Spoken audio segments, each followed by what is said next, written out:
Is it possible to make flying machines without slime at all? Today we'll go over the basics, the problems, and solutions. So, stick around and at the end, we're going to have a blast. So we all know how to make a basic flying machine. Using the magic of sticky pistons, we are able to make something move infinitely, and as long as we don't do this, we don't want to do that because if we do, it's going to cause this to loop, and we don't want it to loop because we don't want it to get stuck like that. So as long as we don't do that, as long as we're putting observers to trigger that are not connected to the piston that they're moving, then this should work just fine. So now, we've got a flying machine. Can you do this without any slime at all? Can you do this with only honey blocks? So the first problem is that honey blocks are clear. They are like glass where they do not transmit redstone. And so that's a problem, but there is a workaround, which is that pistons can be powered like this. We can power a piston diagonally, and that will give us what we need, which means we can actually place a honey block here, and if we pretend we're powering this honey block, then we're going to be able to do it. So now, it does work. So now we've got our theory. So let's wire up two regular pistons to push each other and see if it works. Do you think any problems could come from that? Let's find out. So let's say we wanted this to push this one. So we're going to come up and we're going to come over. We're going to push it like that. And then when we push it, we're going to have this gap and we want to have it alternate. So we're going to do that. And so now let's attach this one up and we're going to push this one. So I'm going to come over and back, and there we go. So do you think that'll work? Let's try it out. So if we come over here and we say push this one, it pushes. And if we do this one, it pushes. And if we do this one, it pushes. So it looks like it's kind of working, but for some reason it's not looping. Why do you think that is? Well, the reason is because pistons operate on 3-tick loops when they push and pull, which means that when the next one is trying to push, it can't because the first one is not done yet. And so it's happening too quickly. So we have to slow this down with 3 pistons. How would you do 3 pistons? Because you're limited to only be able to push 12 blocks, and we can't have super long noodles connecting them, right? So let's see what we can do. So if you're thinking about this, you might just say, why don't we just do 3 of these? So let's go ahead and try that.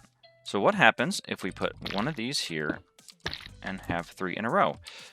If we were to place observers like this, we could trigger them and you'll get some weird behavior because that one fires first. See, now we've got 3 in a row. So let's just hook it up. So we'll come down and we will just go over. And you can already, if you're counting, see a problem because with these 3, that's 4, 5, 6, 7, 8, 9, 10, 11, 12. We are out 13, 14, 15. This is too many blocks. This is not going to be able to move. So we have to make it more compact. So how can we make it more compact? Well, let's try putting the observers on the sides. So let's build 3 of these together. So I'm going to do it a little bit different this time. If you try to put 3 of these together, let's say we were going to do it like this, and we had one here and like this, you would continue to run into the same problem where you just don't have the 12 blocks to make it work. So let's work backwards and use exactly 12 blocks. You ready? So we're going to take these 3 and we're going to go 4, 5, 6, 7, 8, 9, 10, 11, and we can go up to 12 blocks, but we want to kind of like line up with that. That's going to be 13, so we'll take off another one.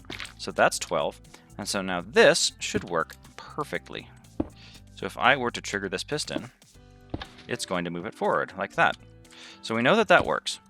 So now we got to figure out the middle. So if I were to go ahead and set this up to be its own section, we need to have, if this is touching, we need gaps on the other 2 places. You want gaps everywhere except for in one spot, and that'll cause the loop. So let's put a block here, and we want to push this right here. So we're going to have a piston like right here.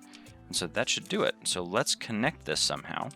Let's say we were to do this, and then we'll put a block, an observer here. And that should do it, only this needs to not touch. So we actually want to do it like that. And those aren't touching. So if we did it correctly, we've got a working flying machine made out of only honey blocks. No slime blocks, no sticky pistons. So let's go ahead and trigger it. So put this right here, and boop. And look, there you have it. It works.